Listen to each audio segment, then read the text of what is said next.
എൻ്റെ പേര് ലൈജി ജോജി. ഞാൻ കളമശ്ശേരി സെൻറ്റ് ജോസഫ് ഇടവകയിൽ നിന്ന് വരുന്നു. എനിക്ക് എൻ്റെ ഒരു കൂട്ടുകാരത്തി വഴിയായിട്ട് ഒരു കൃപാസന പത്രം കിട്ടി. അങ്ങനെയാണ് ഞാൻ കൃപാസനത്തെ പറ്റി അറിയുന്നതും. ഇത് എൻ്റെ ഹസ്ബൻഡ് ജോജി തൊമ്മി. അങ്ങനെ ഞാൻ വന്ന് പത്രം കിട്ടി 2 വർഷത്തിന് ശേഷമാണ് എനിക്ക് ഉടമ്പടി എടുക്കാൻ സാധിച്ചത്. ഉടമ്പടി എടുത്തത് 2019 ഫെബ്രുവരി 4-ാം തീയതിയാണ്. അമ്മ വഴിയായി എനിക്ക് ചെറുതും വലുതുമായ ഒരുപാട് അനുഗ്രഹങ്ങൾ തന്നിട്ടുണ്ട്.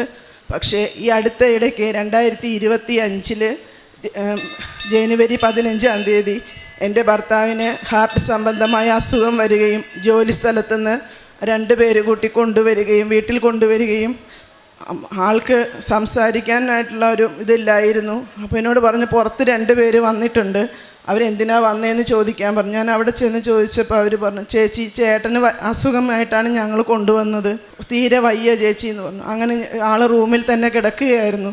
ഞാൻ ഹോസ്പിറ്റലിൽ പോകാമെന്ന് പറഞ്ഞിട്ടും ആൾക്ക് സമ്മതമല്ല, എനിക്ക് മാറും എന്ന് പറഞ്ഞ് നിൽക്കുകയായിരുന്നു. അങ്ങനെ ആൾ എന്നോട് പറഞ്ഞു എനിക്ക് ടോയ്ലറ്റിൽ പോകണമെന്ന് പറഞ്ഞു. അതിന് മുമ്പ് തന്നെ അറിയാതെ തന്നെ വയറ്റിൽ നിന്നും യൂറിനും ഒക്കെ പോയിട്ടുണ്ടായിരുന്നു.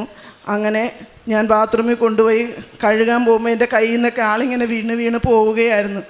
ഒരുവിധം ഞാൻ കഴുകി പുറത്തിറക്കി ഹോസ്പിറ്റലിൽ കൊണ്ടുപോകാൻ നേരത്ത് സ്റ്റെപ്പ് ഇറങ്ങാനോ ഒന്നിനും പറ്റാതെ ആൾ വീണ് പോകുമ്പോൾ ഞാൻ ആ പിള്ളേരോട് പറഞ്ഞു, മക്കളെ അവിടെ നിൽക്ക്, ഞാൻ ഉടമ്പടി തൈലം ചേട്ടൻ്റെ വായിൽ ഒഴിച്ചു കൊടുക്കട്ടെ എന്ന് പറഞ്ഞു. ഉടമ്പടി തൈലം വായിൽ ഒഴിച്ചു കൊടുത്ത് അമ്മേ എനിക്ക് തിരിച്ചു തരട്ടെ എന്ന് പറഞ്ഞ് ഞാൻ കൊണ്ടുപോവുകയായിരുന്നു.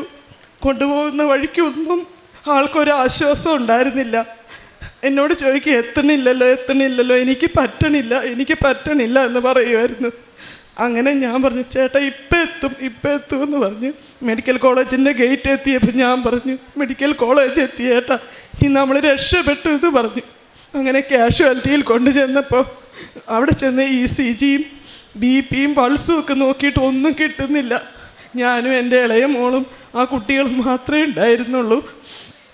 അവിടെ നിന്ന് നോക്കിക്കൊണ്ടിരുന്നപ്പോൾ ഡോക്ടർ ECG ഒക്കെ വലിച്ചൂരി കളഞ്ഞ് BP പാറ്റസൊക്കെ മാറ്റി, പൾസില്ല, BP ഇല്ല, ECG ഇല്ല, ഒന്നുമില്ലായിരുന്നു.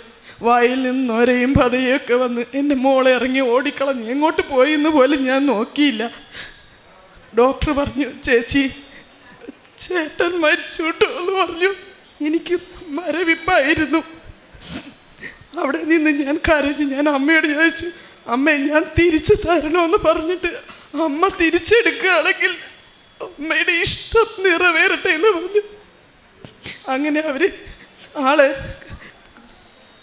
കോട്ടൻ മുക്കി തുടച്ച് കാലിൻ്റെ വിരലുകൾ കൂട്ടിക്കെട്ടുന്ന സമയത്ത് ഒരു ഞെട്ടൽ പോലെ വന്ന് കിട്ടിയ ജീവനാണ് എൻ്റെ ഭർത്താവിൻ്റെ ജീവിതം.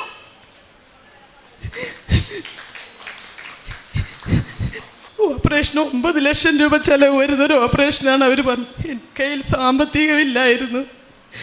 പിന്നെ ഞങ്ങൾ എറണാകുളം ഗവൺമെൻറ് ഹോസ്പിറ്റലിൽ കൊണ്ടുപോയി. അവിടെ ചെന്നപ്പോൾ അവർ പറഞ്ഞത് ഇവിടെ ഓപ്പറേഷൻ നടക്കും 4.5 ലക്ഷം രൂപയ്ക്ക്. അതും എൻ്റെ കയ്യിലില്ലായിരുന്നു.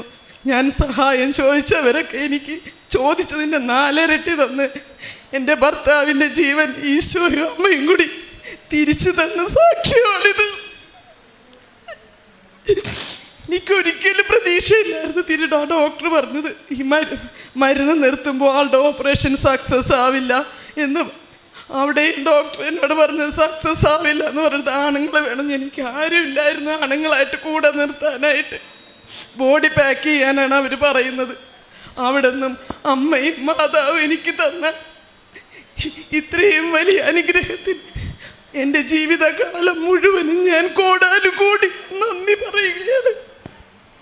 പ്രേക്ഷിത പ്രവർത്തനമായിട്ട് ഞാൻ പത്രം വാങ്ങിച്ച് മെഡിക്കൽ കോളേജിലാണ് ഞാൻ കൊണ്ടുപോയി കൊടുക്കുന്നത്. മെഡിക്കൽ കോളേജിൽ കൊണ്ടുപോയി കൊടുത്തു കഴിയുമ്പോൾ എല്ലാവരും ചോദിക്കും ചേച്ചിക്ക് എന്തെങ്കിലും അനുഭവം ഉണ്ടായിട്ടുണ്ടോ എന്ന് ചോദിക്കും. എനിക്ക് കിട്ടിയ ഈ വലിയ അനുഭവം പറയുമ്പോൾ പത്രം വാങ്ങിക്കാൻ ആൾക്കാർ ഇഷ്ടം പോലെയായിരുന്നു എൻ്റെ കയ്യിൽ നിന്ന്.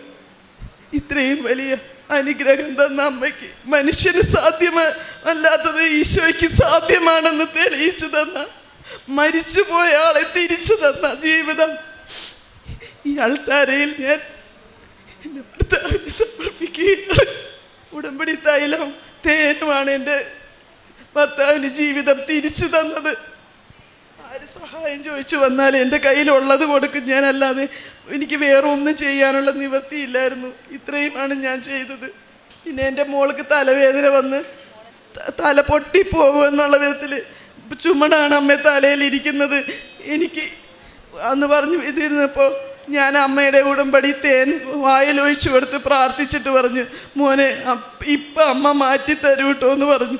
അങ്ങനെ അവൾ എൻ്റെ മടിയിൽ കിടന്ന് ഞാനും വിശ്വാസ പ്രമാണം ചൊല്ലി പ്രാർത്ഥിച്ച് 5 മിനിറ്റ് ആയില്ല, അവളെ അമ്മ ഈശോയും വന്ന് ഈശോയുടെ മടിയിൽ കിടത്തി അവളുടെ തലവേദന മാറ്റി അവളെ ഉറക്കി. ഞാൻ ദിവ്യബലി ദിവസവും സംബന്ധിക്കാറുണ്ട്. 2 ആഴ്ച കൂടുമ്പോൾ കുമ്പസാരിക്കാറുണ്ട്. പിന്നെ പ്രത്യക്ഷീകരണ പ്രാർത്ഥനയും ഉടമ്പടി പ്രാർത്ഥനയും ഇതേവരെ മുടക്കിയിട്ടില്ല. അച്ഛൻ്റെ ടോക്കുകളും ഞാൻ കേൾക്കാറുണ്ട്. ബൈബിൾ വായനയും ഞാൻ മുടക്കാറില്ല. ഈശോയ്ക്കും അമ്മയ്ക്കും 1000 നന്ദി.